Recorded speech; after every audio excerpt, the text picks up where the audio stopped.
ഇത് സൺഡേയിലെ ഒരു ഗാർഡൻ കാഴ്ചയാണ്.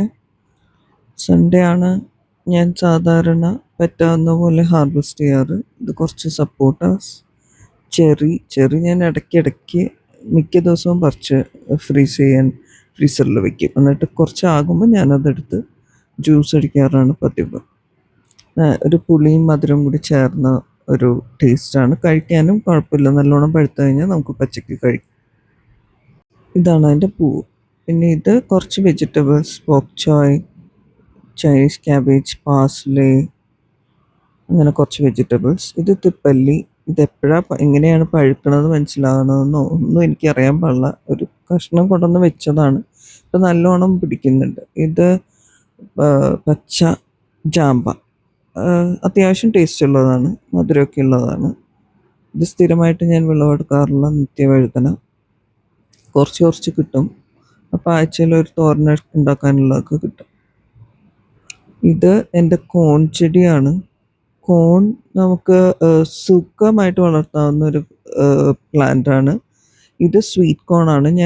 സ്വീറ്റ് കോൺ ആദ്യമായിട്ട് വളർത്തുന്നത്. നേരത്തെ ബേബി കോണും മറ്റേ കോണൊക്കെ, സാധാരണ കോണൊക്കെ ഞാൻ വളർത്തിയിട്ടുണ്ട്.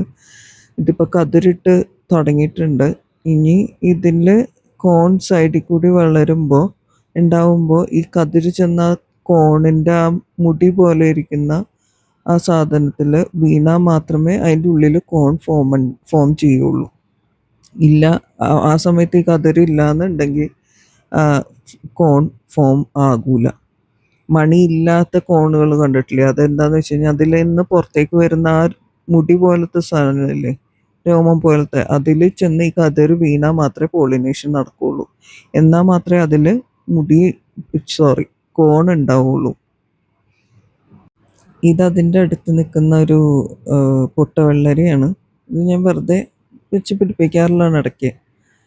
ഭയങ്കര വലുത് കിട്ടിയില്ലെങ്കിലും ഒരു ചെറുതൊക്കെ നമുക്ക് അത്യാവശ്യം വീട്ടിലേക്ക് ആവശ്യമുള്ളതൊക്കെ കിട്ടും. നേരത്തെയും ഇതേപോലെ ഞാൻ ചെയ്തിട്ട് എനിക്ക് കിട്ടിയിട്ടുണ്ട്. ചെറിയ ഒരെണ്ണമാണ് കിട്ടിയത്, എന്നാലും കുഴപ്പമില്ല, നമുക്ക് ആവശ്യത്തിന് കിട്ടും. പെട്ടെന്ന് വളരുകയും ചെയ്യും, കായ ഉണ്ടാവുകയും ചെയ്യും. ഞാൻ അധികം വളമൊന്നും ഇതുവരെ ഉപയോഗിച്ചിട്ടില്ല. ഇതേപോലെ കുറച്ച് ഫ്രൂട്ട്സൊക്കെ നമ്മുടെ ഗാർഡനിൽ വെച്ച് പിടിപ്പിക്കുന്നതാണെന്നുണ്ടെങ്കിൽ ടൈം എടുത്തിട്ടായാലും നമുക്ക് ധാരാളം ഫ്രൂട്ട്സ് ഹാർവെസ്റ്റ് ചെയ്യാൻ കിട്ടും. പേഷ്യൻസ് മസ്റ്റാണ് ഫ്രൂട്ട്സ് വളർത്തുമ്പോൾ. ആദ്യം നമ്മൾ വളർത്തുമ്പോൾ 1-2 കിട്ടുള്ളൂ എങ്കിലും വർഷങ്ങൾ കഴിയുമ്പോൾ നല്ല വിളവുണ്ടാവും. എന്നും നമുക്ക് ഹാർവെസ്റ്റ് ചെയ്യാം.